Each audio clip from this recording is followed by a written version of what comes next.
Work முடிஞ்சு evening வரும்போதே climate நல்லா சூப்பரா ஜில்லுன்னு இருந்துச்சுங்க. அம்மா சீக்கிரம் போயிட்டு வந்துடலாம் மார்க்கெட்டு மழை வர்றதுக்குள்ள காய் சுத்தமா இல்ல அப்படின்னு சொன்னாங்க.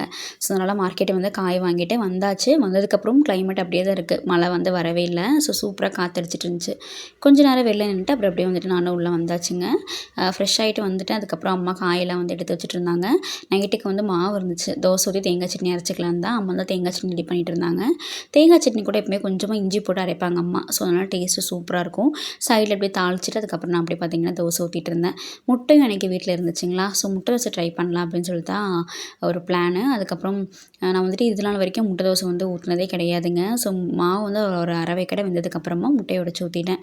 ஸோ இதில் பெப்பர் பொடிலாம் போடலாமா அப்படின்னு பார்த்தேன். சரி வேண்டாம், ஃபஸ்ட் டைம் ட்ரை பண்ணுறோம், சாப்பிட்ற மாதிரி இருக்கணும்னு சொல்லிட்டு ஆளுக்கு ஒரு தோசை மட்டும் ஊற்றிட்டு அதுக்கப்புறம் நார்மல் தோசையை ஊற்றி எடுத்துட்டேங்க. ஸோ இன்றைக்கி நைட்டு டின்னர் பார்த்திங்கன்னா இப்படி தான் வந்து சூப்பராக போச்சு. ஸோ இப்படி தான் எனக்கு அன்றைக்கி அந்த ஈவினிங் போச்சுங்க டே.